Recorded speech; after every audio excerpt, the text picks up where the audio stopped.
Well, good evening, everyone. I'm Bradford Becker. Welcome to Red Barn Radio. We are now, again, in our 24th year of broadcasting. Tonight we present to you Roots Music Southern Style, episode number 921. And what a 921th show it is. 921st, I guess, is what we would say, isn't it? Bryce Mullins is here with us. He's a seasoned fingerstyle guitarist and songwriter hailing from Batesville, Indiana, with a rich and diverse musical background. Initially introduced to the guitar by his dad, Bryce's passion grew quickly, and drawing him into a world where classic rock intertwined with classical music, blues, and bluegrass. A pivotal moment in his early development came when he encountered the works of Andrés Segovia, leading him to pursue classical guitar with a fervor. Bryce's academic journey took him to the College Conservatory of Music at the University of Cincinnati, where he completed the degree program in classical guitar performance. And then it was during his graduate school time in Tennessee that Bryce was introduced or reintroduced to the vibrant world of fingerstyle guitar, inspired by artists like Chet Atkins, Merle Travis, Jerry Reed, and Tommy Emmanuel. Welcome, Bryce Mullins, to Red Barn Radio.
Good evening and welcome to Red Barn Radio.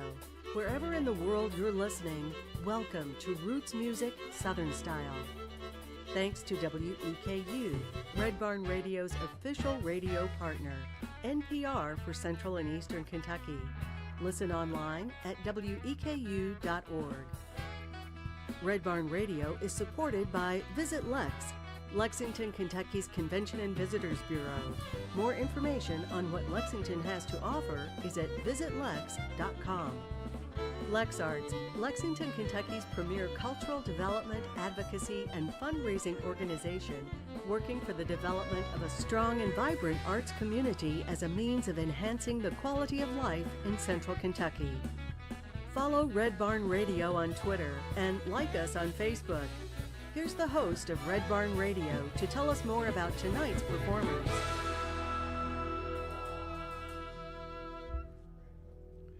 Beyond his solo work, Bryce Mullins is an active performer and educator. His skills have made him a sought-after studio musician in the Cincinnati and Indianapolis areas, contributing acoustic and electric guitar tracks to a range of projects. Bryce's talent has also been recognized in the competitive arena, finishing in the top 3 at the Indiana Fingerstyle Guitar Competition for 3 consecutive years.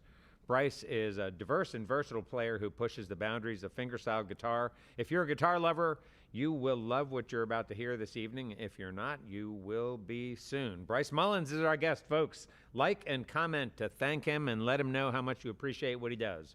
Welcome back, Bryce. Oh, thanks for having me. All right. Man, it's great to have you here. Tell us about that song you just played. So that song was the title track off my last solo album called Cask Strength. And the whole album, that idea for that album was kind of born out of that artists sometimes have a sophomore slump for their second album. So I wanted to combat that by having a cask strength, a wallop of a second album. Plus, I rather enjoy the whiskey. So I appreciate all these whiskey barrels here that you've provided for me. I was told I have to take them home. Oh, all right. Well, good. Well, you're ready to go. So let's hear some more music. Great. Yeah, the next song I would like to play for you is a new song off my newest album, which the album is called Breakthrough, and this song is called A-OK.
Thank you. So the next song I'd like to play for you is the title track from my newest album. It's called Breakthrough, and I did veer away from the whiskey theme of these albums. My first album was called First Sip, and then my second album was called Cask Strength, and then we mixed it up this time with Breakthrough, mainly because I had about a 2-year span of writer's block, which coincided with the birth of my son. So I was a bit exhausted from having a brand new baby, and I was inspired by having a son and a baby in the house, but no songs were flowing, and I don't like to force it. So finally, I had the beginning of that A-OK song, and then finally a song burst out, and I said, ooh, that one should be called Breakthrough. And to me, it sounds like a superhero kind of. It was almost like Avengers, like it came mixed with fingerstyle guitar, so whatever that means. So here's Breakthrough.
Thank you.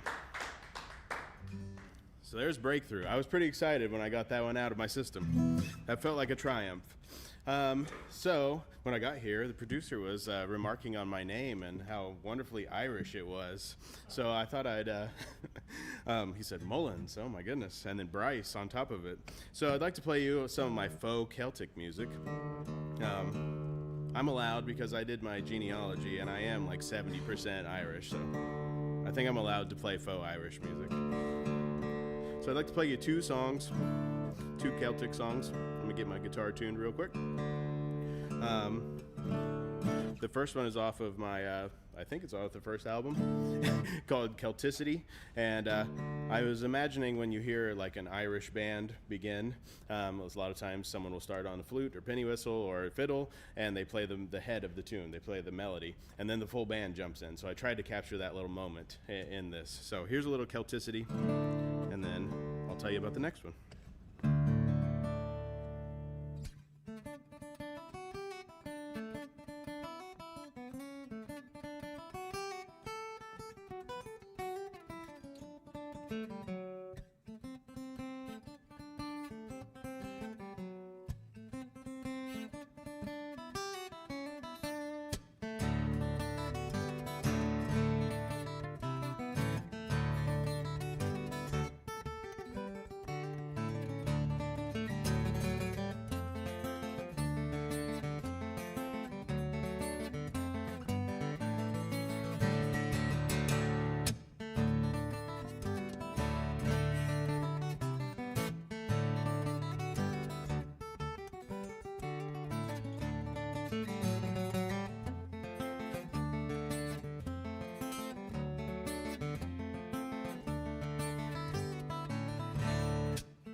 Thank you.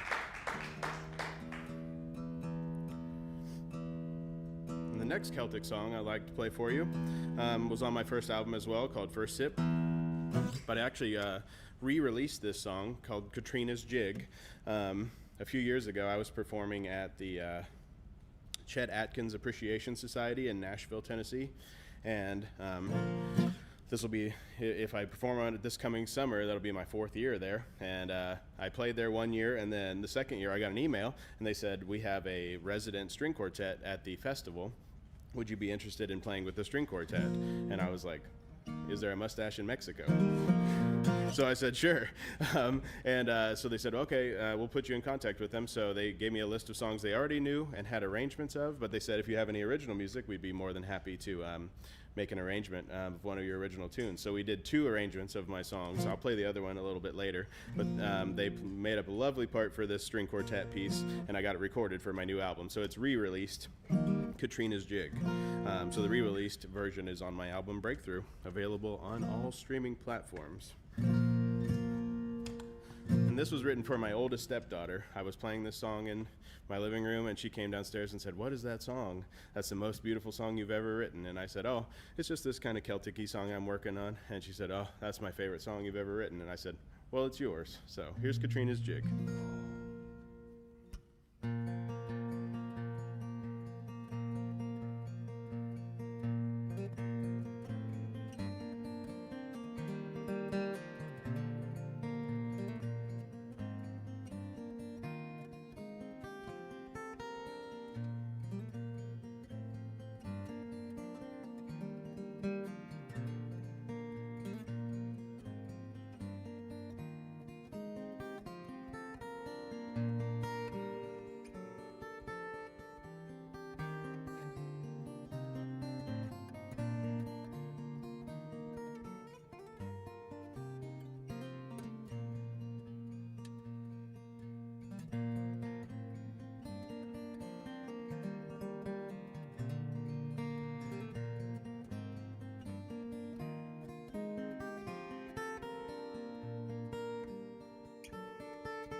Thank you.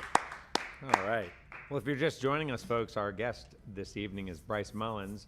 Bryce comes to us from Batesville, Indiana. Why don't you tell us about Batesville? What is Batesville about?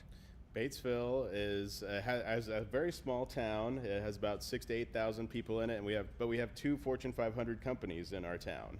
Batesville Casket Company, and what used to be Hillrom, which was a hospital bed company. So whether you're sick or dead, we've got you covered. But recently the Hillrom sold to Baxter, but it still has a manufacturing in Batesville. And do they employ a lot of people up there? Yeah. Yep, several people. Yep. So it's a small town in southeastern Indiana. We're kind of equidistant between Cincinnati and Indianapolis. Okay. All right. And you grew up there? Yes, I was born and raised in Batesville, and now I live in the suburb of Batesville, Oldenburg. Okay. All right. Now, this instrument that you are playing, yes. I think we ought to start with that.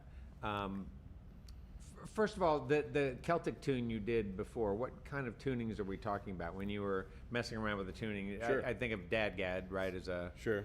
Celtic type tuning. I almost predominantly play in standard tuning, and then that was in drop D. So I just took the E string, the 6th string on your guitar, and tuned it down a whole step down to D. That was it. That's it. So, and that's I have a couple tunes in like G6 tuning where you take the E string down to D and then the A string down to G. But I'd say 98% of my songs are in standard tuning, and then a couple drop D tunes in there. So. And is that something that you just hold yourself to? Does it make it more challenging to play some of those Celtic-ish tunes when you have a standard tuning? Not necessarily. I've messed around with Dadgad before. Like you said, it's very popular in the Celtic communities playing in that style. I have enough trouble in standard tuning, playing this thing. So you have to learn all these new fingerings and everything. I like open tunings. They're beautiful. I really just haven't spent enough time with them. In my early days, I was kind of influenced by some of the more modern fingerstyle pickers too, and they played in crazy tunings like Antoine Dufour and Andy McKee play a lot of open tunings. But then I kind of got into the classical world, and then after that, really getting influenced by Tommy Emmanuel and just playing a lot in standard. I don't know, just seeing what I can get out of the instrument the way it is. Yeah, well, you get a lot out of that instrument. It's a beautiful sounding guitar. Yeah. Tell us about that Canon. Sure. This is called the guitar company is called Maton. It's an Australian company. It's the same guitars that Tommy Emmanuel plays, so definitely an influence on me. This is called the Messiah model. I think it's EM100 is the model number. I have this one, and I have another Maton at home. I like the small body because I play so long. It's not the lower bout is not so high as a dreadnought. I love the sound of a dreadnought, and I own dreadnoughts. But I love these smaller body guitars. They're easier to wrangle, especially when you play for hours and hours. It's kind of nice to be able to. It just fits better in my body. Yeah. And then what Maton is really known for is their pickup system, which you're hearing some of on the live stream. It's a huge sound in the pickup. It actually has a piezo pickup and a condenser mic, and you can blend the two of them separately and kind of hone your sound. And it really tries to get as it's hard to. We're used to hearing an acoustic guitar mic'd up, and it sounds amazing. And you can't quite replicate that. You plug it in, and you lose a lot. But this is the closest that you can get with a plugged-in sound. So you blend those two on board? Correct. Yeah. So it's got 2 different knobs for those, and overall volume too. So. And they sell all of their instruments with that setup in them? I would say I think most of the new models all have the AP5 Pro pickup system in it. Yeah, and it's just one of the best plugged-in sounds. Usually when I'm playing through a big PA, I put a sound hole cover because of that condenser mic in there. You will get feedback if you run the condenser mic up, which I put everything on 10. So is that instrument made out of the same kind of materials that high-end Martins and Gibsons are made out of? This is really high-quality wood. A lot of Maton guitars, it's pretty neat. They actually use Australian woods as well. The one I have at home has Australian back and Australian blackwood back and sides, which is similar to like a koa. And then they'll use Queensland maple in the neck, and sometimes they use some cedar that is indigenous to Australia too. So that's kind of neat. A little series that they do. Yeah. But I love Maton guitars. I'm actually a Maton artist, And, Oh, all right. Yeah, so I love their guitars, and What did it take to earn you that opportunity? oh, you just got to meet all the right people and play Really? the guitars and do things like this where you talk about how great. I mean, they help by making such great instruments. It makes it easy. Some big artists use them. Tommy's probably like the big flagship user, but Peter Frampton plays their guitars, and Eric Johnson, when he plays acoustic, has picked up Matins. So, Now, I don't think of Peter Frampton as a fingerstyle player. Correct, yeah, yeah. Is he? I mean, a few things, but not really. But they sound great strumming too. I mean, I use it in all kinds of applications. Huh. Yeah. I'd love to hear you talk about your training. If someone listening to you fingerstyle your instrument, would they listen and say, "Oh, classical training there"? They Do you may. feel like that comes across? In They your may. playing? I always say I went to school to learn classical guitar. I went to like steal as much information as I could because I was interested in a lot of styles of guitar. I really liked finger picking. Before I went to college, I had been introduced to not only Segovia, that's what took me down the classical track, but then my dad had a really eclectic music library, and he was like, he would always leave me little nuggets, and he'd say, oh, you ought to check out Chet Atkins. Oh, you ought to listen to this, listen to that, and then I'd go down this rabbit hole and get really Like, thanks, Dad. yeah. So, but I got really interested in classical, and I was like, man, you can learn all this theory and technique, and I was like, then I could play any style I want. So that was my initial goal, and then I ended up going to school for it, and I actually fell in love with the repertoire because it's absolutely beautiful music. But through getting my degree, I knew I wasn't going to be like a classical performer, like concert player. So that was still the game plan, was finish up school and then apply all this technique and theory into whatever style I wanted, which ended up being like steel string finger picking. So you knew you weren't going to be a classical performer because you didn't. Were you feeling like this would be a really tough road? I mean, it's all earn a it's all a living? tough road. I Yeah. think. Except you have more opportunities to play. Yeah. You know, given that you can play some country music, Sure. you can play some fingerstyle. Yeah. You have a lot of opportunities to play music. Yeah, and you know, as in every niche, it's super competitive, and there are people who've been playing that style since they were like 5. You know, and I started by my dad teaching me my chords, and we played classic rock together. You know, so it just not that everything has to be a competition, but yeah, it didn't really appeal to me to like be like, oh yes, I'm just going to be a classical guitar concert player. It just wasn't. I knew I wanted to do other things. Like you said, it did give me a little bit of more leeway. Did you make a study of a variety of classical players in the course of your study?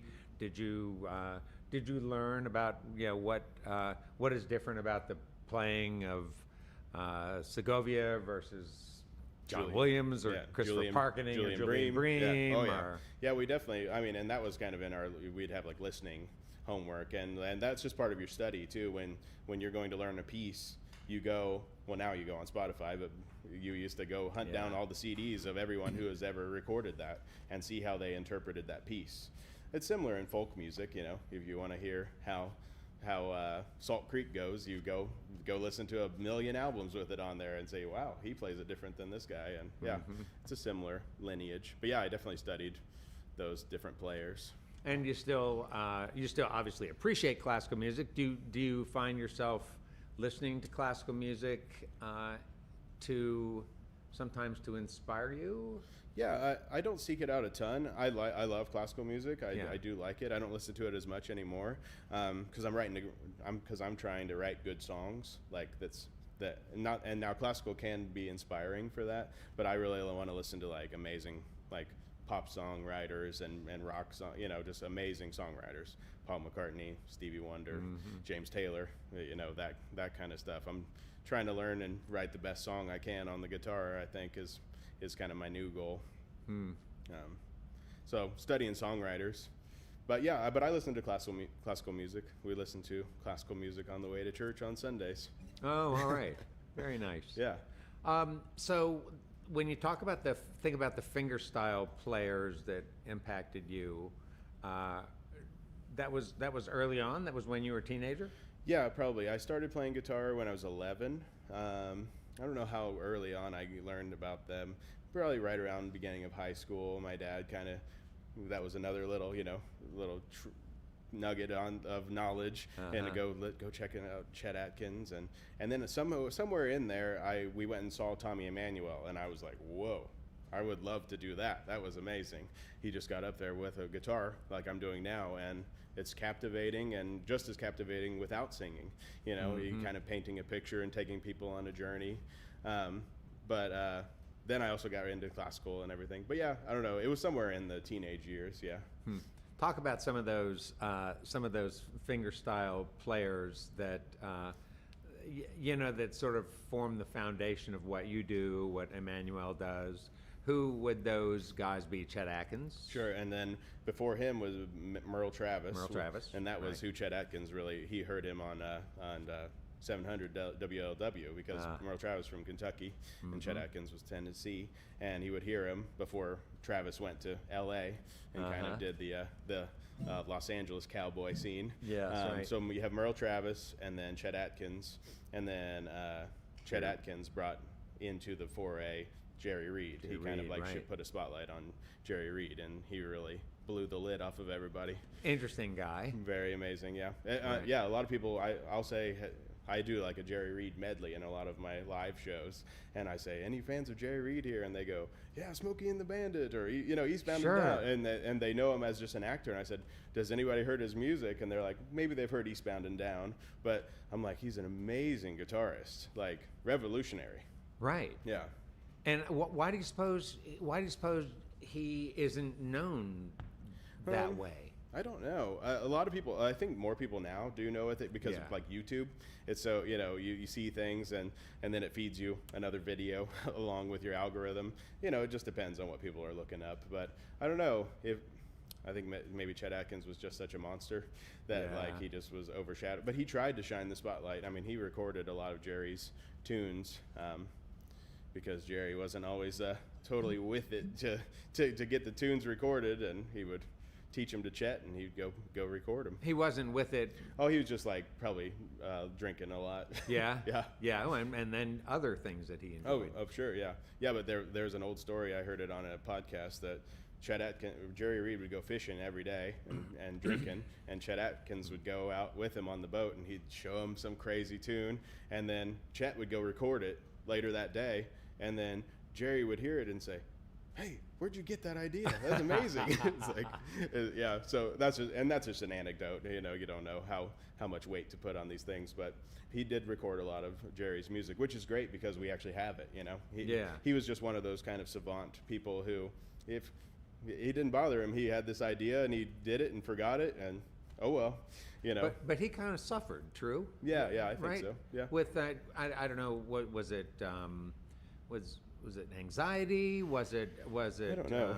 I just mainly know about the alcoholism. Yeah, it was really tough on him. So. Yeah, and then he had a hard time performing. That he was just anxious about. Yeah, possibly. Yeah, being in front of big crowds. Yeah, but you incorporate their techniques into a lot of the different things you do. I do use a thumb. I have nails, which is the classical portion of me. A lot of thumb pickers will have nails too. I think Chet Atkins had very short nails, but then some thumb pickers, they just play with flesh and they just gather up massive calluses. Yeah, that's what Tommy does. Yeah. I wonder, could you?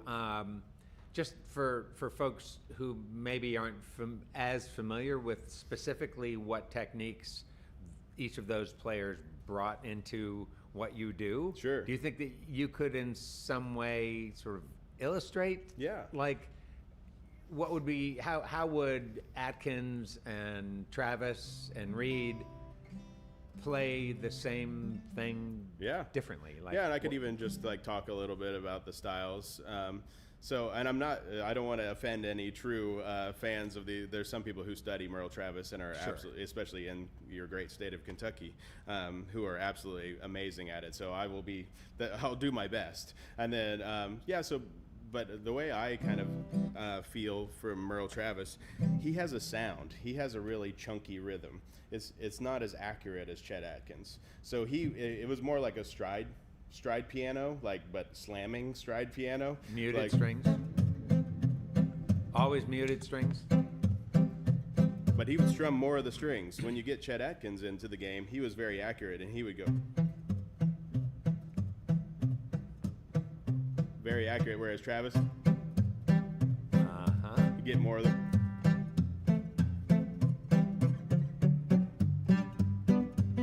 And he used his thumb over a lot, which is a very popular thing to do in thumb picking.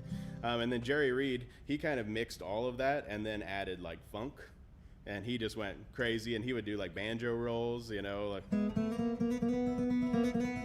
right.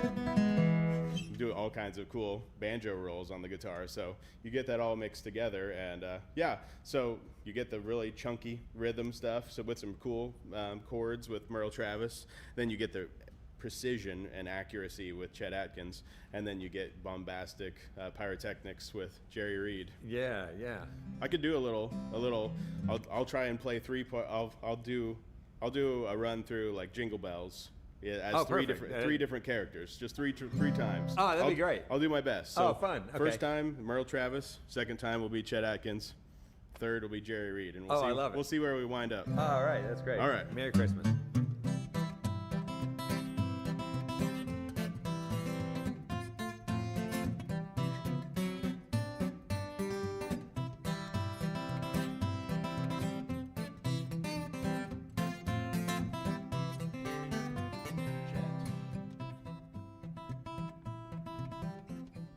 Cleaner.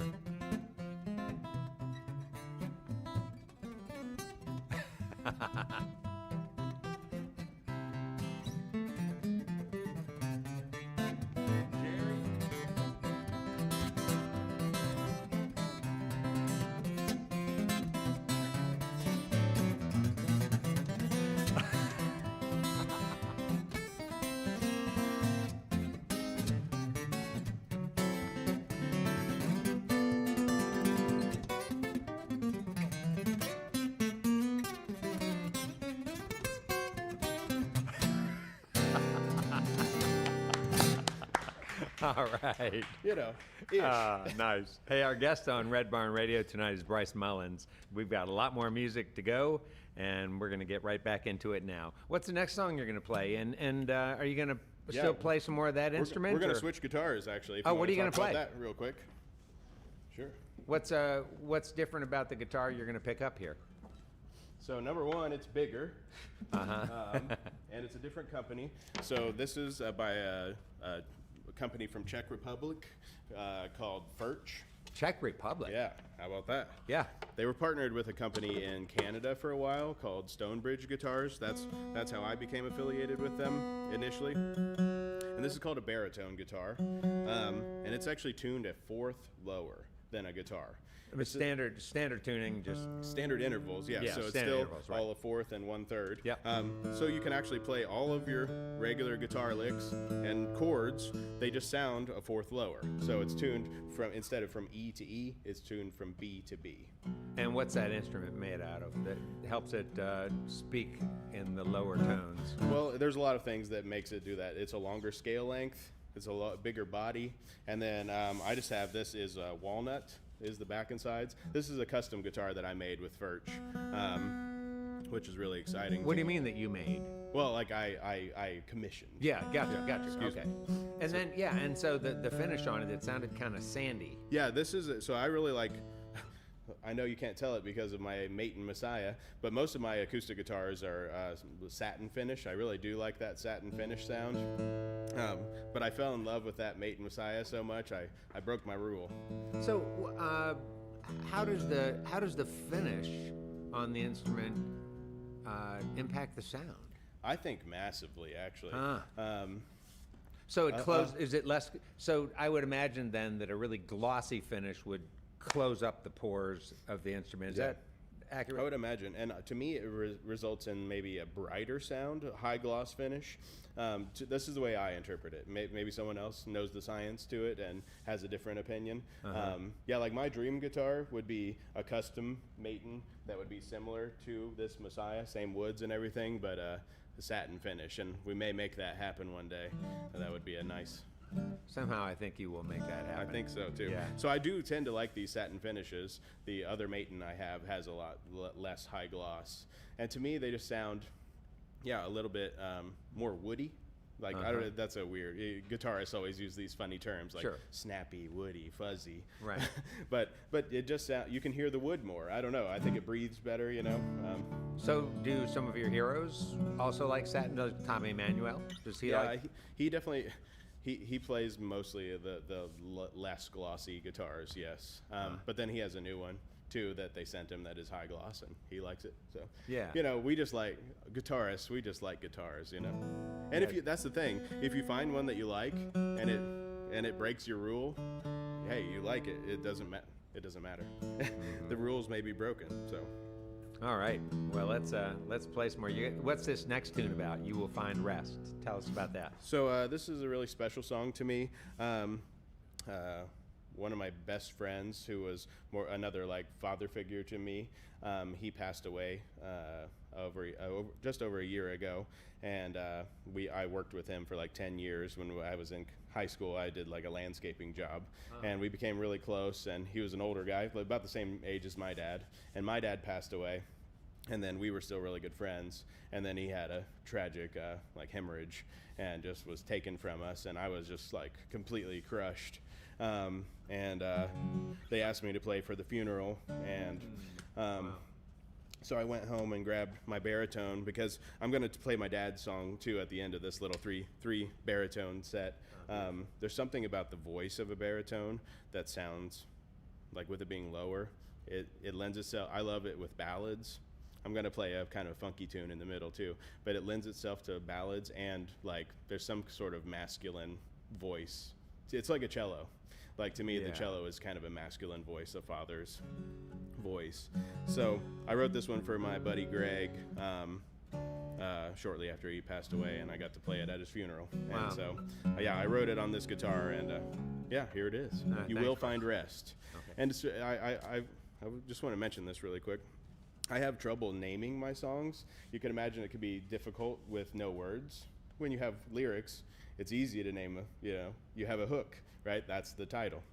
So sometimes I have trouble, and I have to make up one at the end, and kind of say what was inspiring this. But this was a strange one. I was in my kitchen playing late at night, as I often do, and that phrase popped into my head. I played this little piece, and it just came with a melody and everything. It just said, so I didn't know if it was like I'm telling Greg you will find rest, or he was telling me that it was going to be all right, but that popped into my head. So, yeah. All right. So here it is.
Thank you.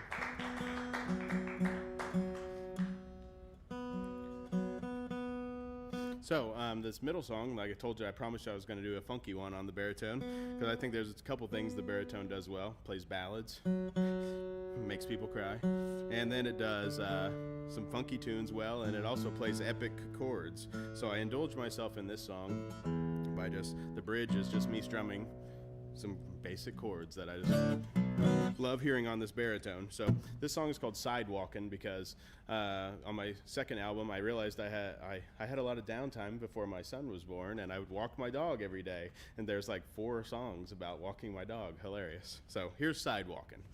This is for my dog Duke.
Thank you. So as if the baritone wasn't already tuned low enough, I'm tuning down that E string, which is actually B, down to what would be drop D tuning, but on the baritone. So as I mentioned before, this is the song I wrote for my father. He struggled his whole life with type 1 diabetes and had a slew of health problems that came along with that, including kidney failure, and then it was just, yeah. So in 2018, we lost my dad, and I kind of knew it was imminent. So the day before, to the basement I went with the trusty baritone, the masculine voice, and this song just popped right out. And that happens sometimes when you're inspired. And then I played it for my wife Shannon, and she said, "Do you hear what you did in that song?" And I said, "No, I don't. What happened?" And she was like, "It's so obvious in the verse. There's a higher voice that gets answered by a lower voice, and it almost sounds like a father and son speaking." So that was a happy little accident. So this is my song called Dr. Moon, and this is another one of the songs that I got to perform with the string quartet at the Chet Atkins convention, and this has been re-released on my newest album with string quartet. So here's Dr. Moon.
Wow, that was beautiful.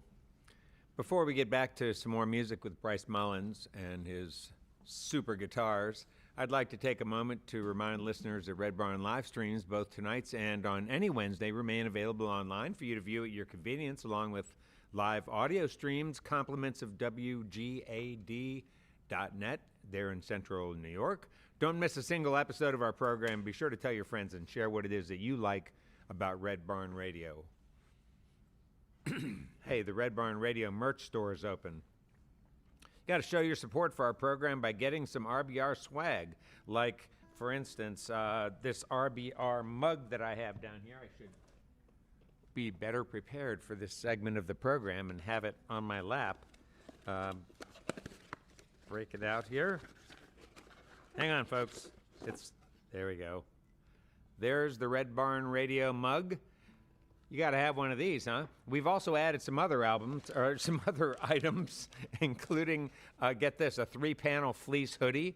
It's available in white and classic RBR black. It's great on cold mornings, so slip your shivering body into one of these 3-panel beauties.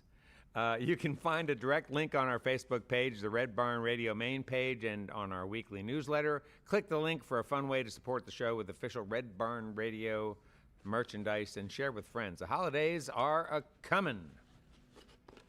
We'll not be live streaming over the holidays, but do hope that your TVs will bring Red Barn Radio into your home with our annual holiday broadcast. This year, the broadcast is Arthur Hancock and Chris Schaus and band.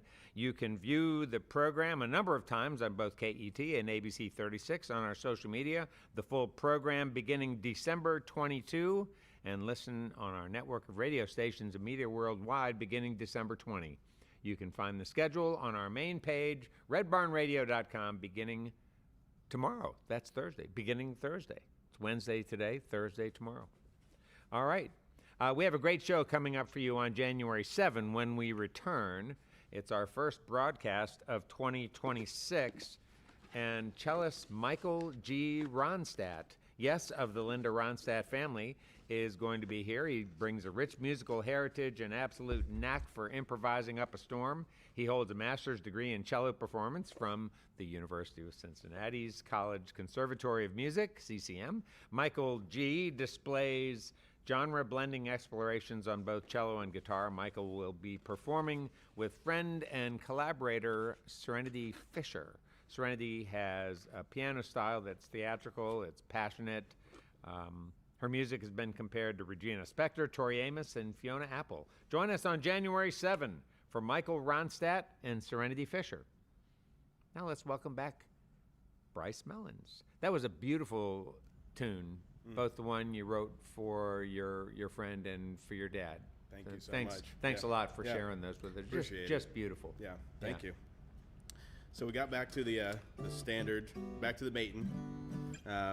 And the first song I'd like to play for you of this little set is called 70s Sitcom. It's on my newest album, Breakthrough. And I grew up going to my grandma's house a lot, and she would always have the TV on, and we'd watch all the old shows, Andy Griffith, and then all the daytime shows, and the Rockford Files, and Matlock, and so I have some very vivid memories of some of those older TV shows. I wasn't old enough to view them when they were live, but I watched all the reruns. So I was messing around with some of these chords, and I was like, man, I'd love to write, like, if somebody said, hey Bryce, we need a sitcom, we need a 70s sitcom theme song. So that was kind of the creative headspace I was in for writing this song, and this is what came out. So this would be the director's cut, because it's about 3 minutes long instead of 30 seconds like you need on the head of a show. So here's 70s Sitcom.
Thank you.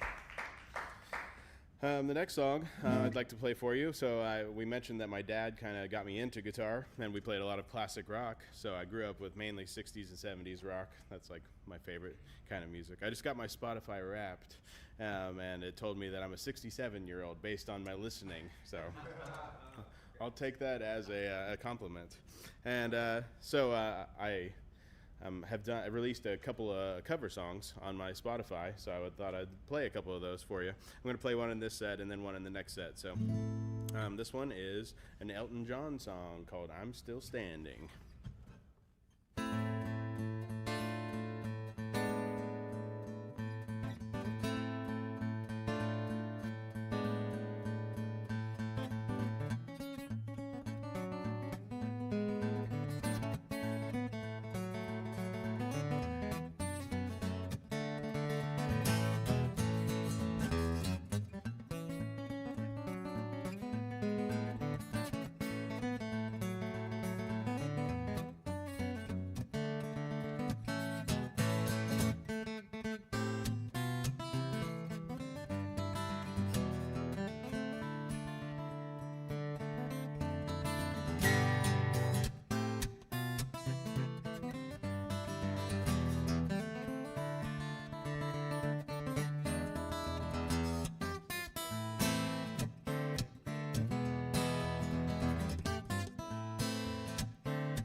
Thank you. I was trying to think of some songs to arrange for for fingerstyle guitar, and a buddy of mine, Alan Mearns, who's an amazing songwriter and classical guitarist, he was like, "You need something that's got some cool chords and some hard drive and stuff." He said, "You should do I'm Still Standing," and I went home and did it. So this last song of the set is called "Always Right by Your Side." This is a kind of a bonus song. My newest album, Breakthrough, was completely done. I had 10 new songs and 2 re-releases, so I was like, okay, I have enough for an album, finally, after years of writer's block. And I was playing in my kitchen one night, and this idea that I'd messed around with years ago fully became fleshed, and I went to the studio later that week and recorded the song, so it became like the 11th new song on the album. So, and this one also came with a tagline too, which was, "I like this trend. It's much easier when I can actually title these." So I heard that right in the "Always Right by Your Side." I heard it right in the melody. So here's the bonus song of my new album, and this one's in drop D as well for those who are interested.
Hey, Bryce, we're running through this show kind of quick. I wonder if would I throw you for a loop to ask you to squeeze one more number in this set? Is there something else that you could sort of do spontaneously? I hope I don't. Sure, put you on the no, spot. yeah, that'd be fine. Would you mind? Yeah. Yeah, just I mean, it could be just something off of an album. It could be a holiday medley, whatever you like. Okay. Well, which one would you rather hear? Well, how about the crowd? What would y'all rather hear?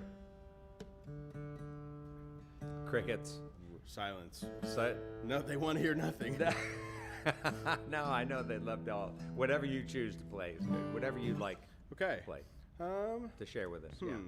What shall I play? Let me get my guitar in tune first. That'd be nice.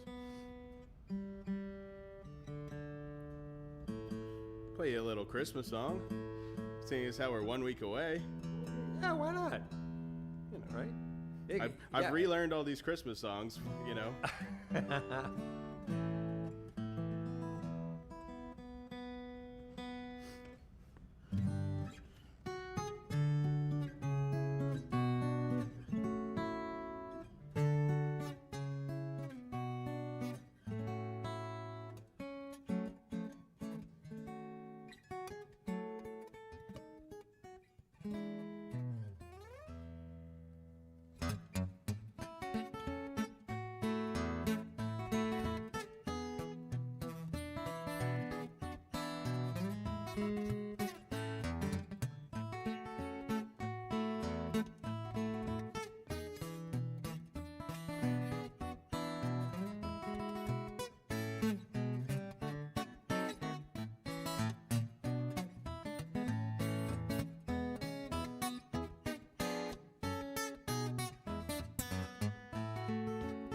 All right. Thanks. That was nice of you to do that. Hey, so you play solo a lot, right? Yes. When you perform out, you typically playing by yourself. I know you also play with a country band. Yeah, so But- in my hometown, I play with a local country band called the York Ridge Boys, not to be confused with the Oak Ridge Boys. Yes, right, If I okay. was in the Oak Ridge Boys, I may not be here. I may be on my yacht. No. So yeah, we play classic country music. And I'll either play acoustic. Well, we have like a couple of setups of that. We either play a acoustic trio, which is me on the guitar with my thumb pick, so I can kind of do some of the bass lines. And the leads and the chords and everything, and then the drummer plays a cajon, like a box, Yeah. and then we have the lead singer, and then we also have a full band version of that band, and I play Telecaster and right. with full electric and drum kit and bass and guitar and the whole deal. Well, what I wanted to ask you about was some of the conventions. It feels to me like a convention of fingerstyle performance is that there's always some humor in it. Like I'm just thinking of the players that I'm most familiar with. I mean, I've heard Chet Atkins do some pretty funny stuff. Right. I saw him do a program with Mark Knopfler, and it was very funny. Right. They joked around a bunch. Leo Kottke, famous for super dry humor. Right. John Fahey, funny but irreverent and Right. usually kind of dark when he was doing his thing. Yeah. Well, what is that about? The comedy thing, and then we talk about Jerry Reed. Yeah, and Tommy Emmanuel is And hilarious Tommy- too. what does- he what does always he has do? the one-liners. Oh, really? Yeah, I don't know. Maybe it's just we're insecure and we got nothing else going on, so we got to tell a couple jokes, to wake the people up a little bit. Yeah. I don't know what it is. Maybe it's just a personality type. We're stuck in a room by ourselves playing guitar for millions of hours a day, and maybe we just all like those corny jokes. Well, it's also maybe it's so technical.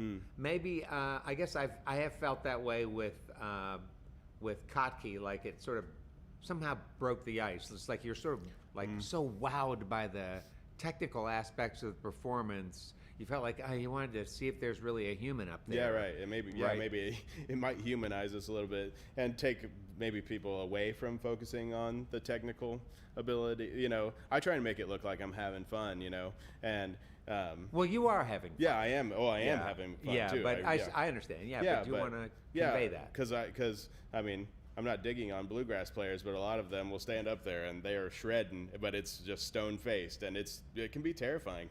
You're like, oh my gosh, yeah, he's just absolutely laying into it, and just no expression whatsoever. So maybe we're just trying to break the ice. Also, we're the only, like I said, we're the only thing on stage, and we like attention, maybe. Yeah, yeah. There are times when I think about some of the solo performances I've attended where I had a little bit of fatigue through the show. Sure. Because it was overwhelming. It could be a lot of the same thing, you know. Right.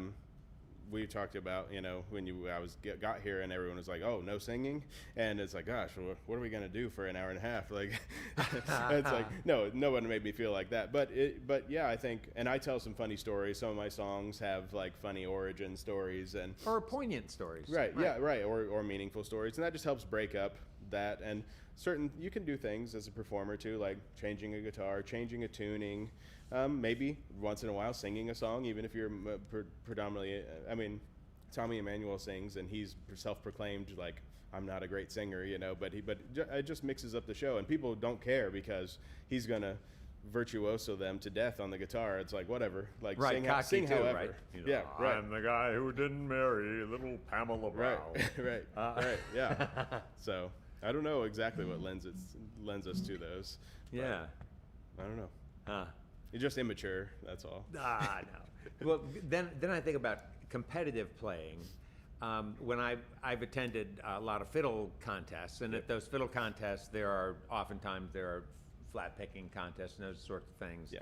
And I know that isn't supposed to be a musical, inspiring experience the way a regular concert is or a singer-songwriter is. Right. But there are times when I feel like I could just as soon be attending like a gymnastics meet or 100%. something. Yeah, it just feels so athletic and almost more athletic than, dare I say, than musical. Yeah, 100%.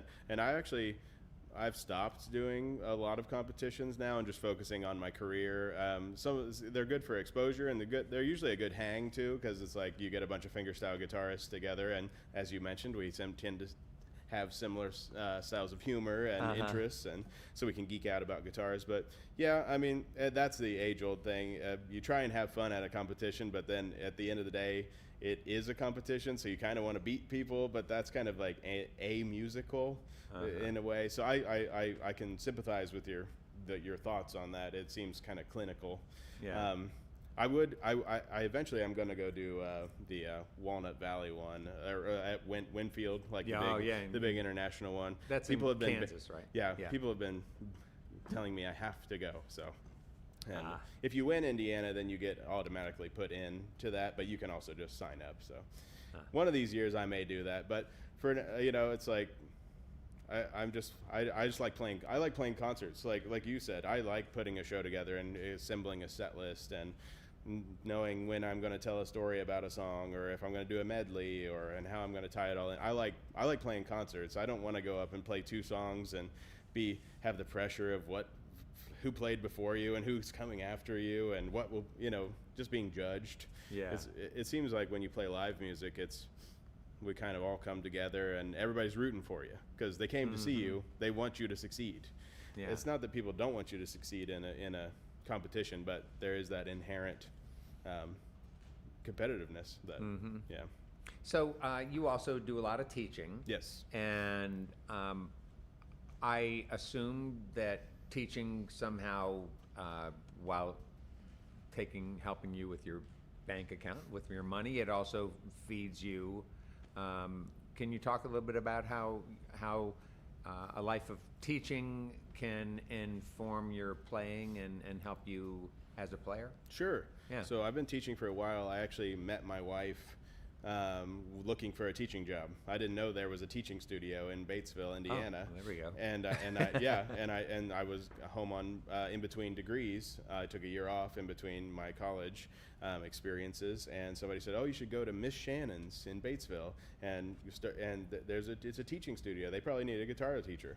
So I heard Miss Shannon's. I thought it was some little 80-year-old lady, and I walked in and went, "Whoa!" I said, "Well, I'm looking for Miss Shannon," and she said, "I'm Miss Shannon," and I was like, "I need a job." And what are you doing Friday night?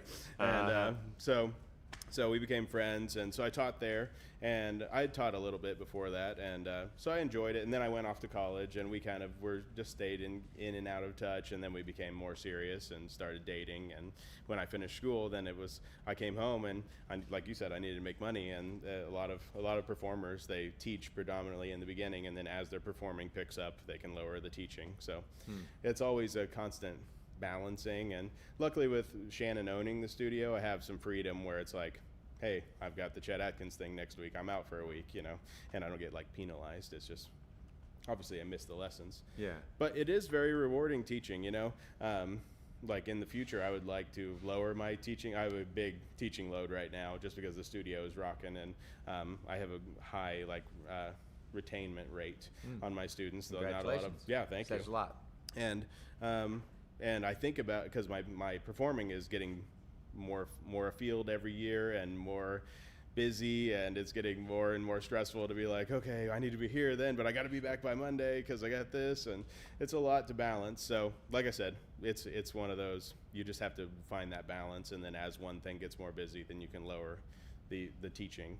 And then but then I think about it, and it will hurt me to like lose some of these students like eventually, which it's not like that's coming immediately, but yeah, you think, oh, I just want to perform, blah blah blah, that'll be great. And then you think about these young people, and sometimes I teach plenty of adults too, and you really learn a lot about them and their lives. And like I just had this young man that I had been taking lessons with me for 8 years, and it's like it's his senior year. He's getting ready to graduate, and he's finally stopping lessons because he needs to save up some money for stuff. And it's like, that actually like really affected me. I was like, oh man, because it was at the old studio in the old building, and it's like, man, you learn everything about someone like that. So, and then it's just, teaching is a great way to become a better player too, because you have to explain how to navigate this instrument, so then you kind of rethink how you're doing everything, and oh, maybe I could do this in a better way.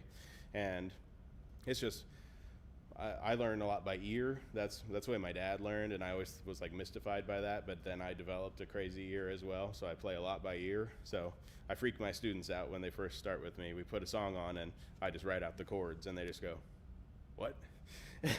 And so I learn a lot of music, which it just exercises my like music muscle, like every week. I've probably learned 50 new songs a week. What do you think is different now about what students bring to a lesson? What's different about what they want now versus maybe what you feel they wanted when you started teaching? Can you? It depends. Can you say? A lot of it's the same. I have a wide variety. It's like some students come in, they're excited about guitar, and they like guitar music, and some of them want to learn classic rock stuff, so that's easy. We're on board. And or some of them love country music. Obviously, coming from a pretty rural place, we have a lot of country music fans.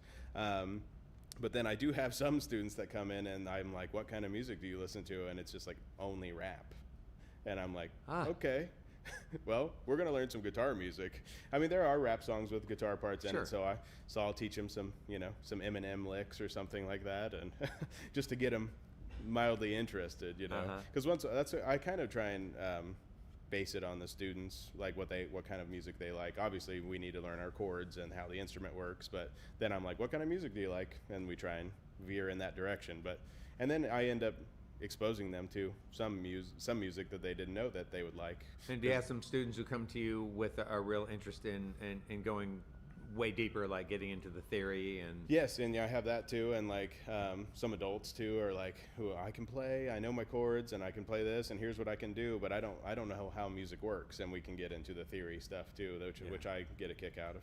And then I even have a few students that are doing fingerstyle, which is really fun when they start saying, "Can I do a finger picking piece?" And then we'll do some beginning ones, some roll patterns, and then we do a little blackbird, and I kind of have like a path that they can kind of go down, and then maybe they try a thumb pick, and That's I great. have a few students who have gotten into that. I don't know, it has changed in a way, but it's also kind of the same. It's like there's some people who only like new music, some people who like old music, some people don't like music and their mom made them take lessons, and some people who want to go deeper. Yeah, things change, but also stay the same. I don't know. Yeah. Well, congratulations on the great career you've had, and it was great to hear about your family and about Kane. Yes. So I have a And, 4-year-old son, and then 2 older stepdaughters, and Lily and Katrina, and it's been a great life. I don't know so far, and everything's been awesome. Yeah, I feel very blessed. You know, a lot of the people I graduated with are.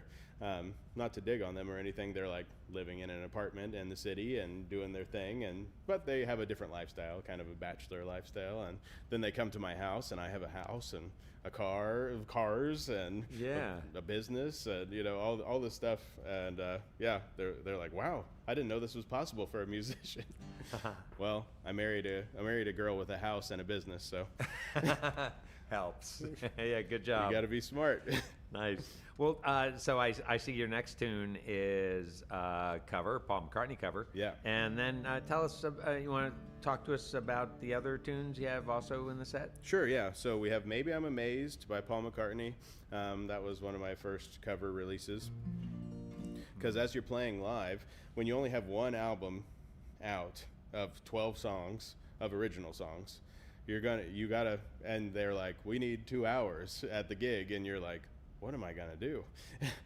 So you throw in some Chet Atkins tunes, some Tommy Emmanuel tunes, some Jerry Reed tunes, and then you still only have an hour of music, and you go, oh no. So then you have to start coming up with arrangements, which is something I kind of dabbled in because of the classical guitar thing, just learning how music works, and recognizing chord progressions and whatnot. So we have Maybe I'm Amazed, try and get that whole thing on one guitar.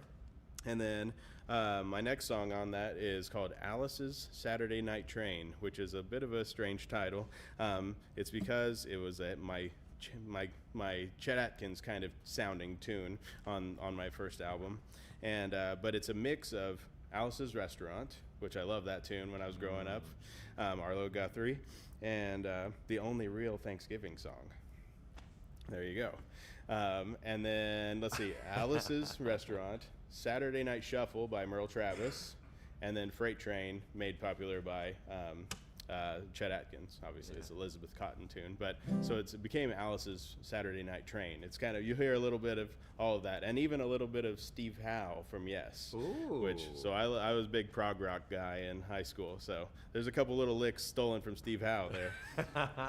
It's not a very proggy tune. Some of my earlier stuff was a little proggy. So, and then we finished out that little set with Raising Cain, which was I had this little ballad idea for my son when he was just a tiny little baby, and it was just like the beginning of an idea. And then when I finally had my breakthrough, I finished writing that song, and so we have Raising Cain. So we'll start with the Paul McCartney tune. All right.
Thank you.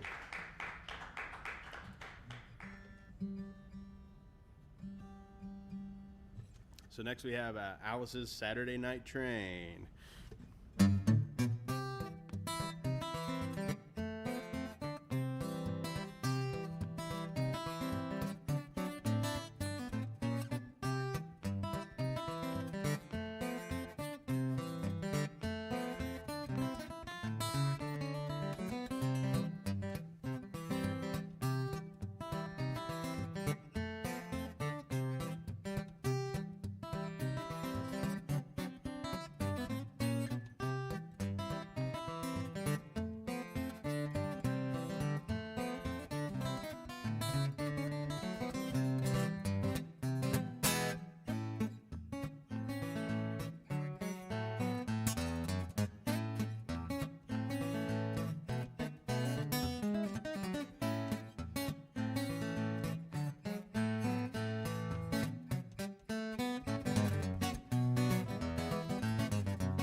Thank you.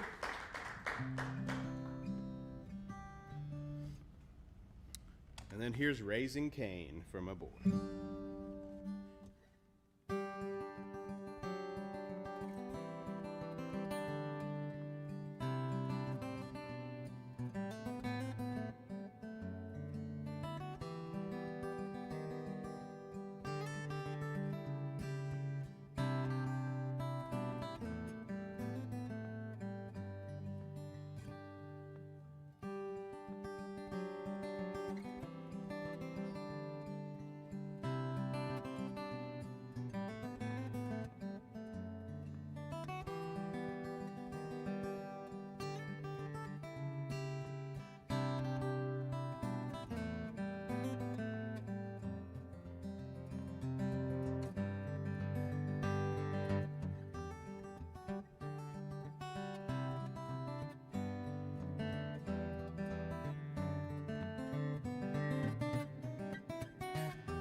Well, there are many people to thank for tonight's broadcast. First, Bryce Mullins, our guest on this program. He played so beautifully for us.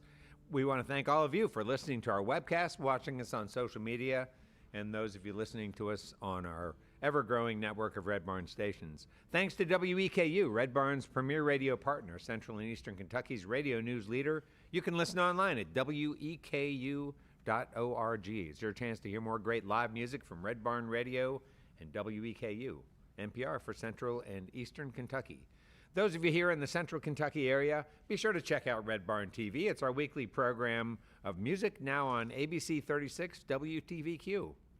Red Barn Radio comes to you from our home, the Arts Place Performance Hall in downtown Lexington, Kentucky. Our website has updates and further information on our guests and our program. We're on the web at redbarnradio.com.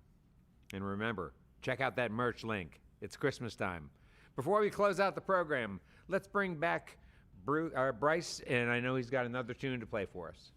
Sure. All right. Thank you guys so much for having me. Bryce. The whole crew has been amazing today, and it's been an honor to be here. So I'd like to finish with a tune that I wrote for a friend of mine, Evan Twitty, who also passed away. He was a young man. It was pretty tragic. He was a thumb picker, but he had this real bombastic style of playing, kind of like Jerry Reed.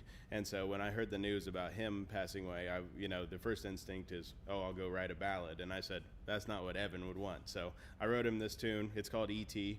And thank you for having me. And we'd love to be coming back sometime. Great, Bryce. Thanks.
All right. Well, that's all for our show for this week, folks. Remember, you can see and hear Red Barn Radio worldwide as we stream live on YouTube, Facebook, and Twitch, Wednesdays, 7 p.m. Eastern in North America. It's always great to hear from all of you who listen to Red Barn's archive performances on your favorite streaming platforms. Tell us about it. Speaking of you listeners, please, before, during, or after you enjoy Red Barn Radio, take just a moment to engage with us. Your comments, your sharing, and certainly your chance to subscribe to our newsletter all matters so much to us and keeps us growing and continuing our mission to bring roots music, Southern style to your neck of the woods and beyond. Now we bid you good night. Let's stick together, let's appreciate each other, and let's join up again for another great evening of music and conversation on Red Barn Radio. I'm Bradford Becker. See you soon.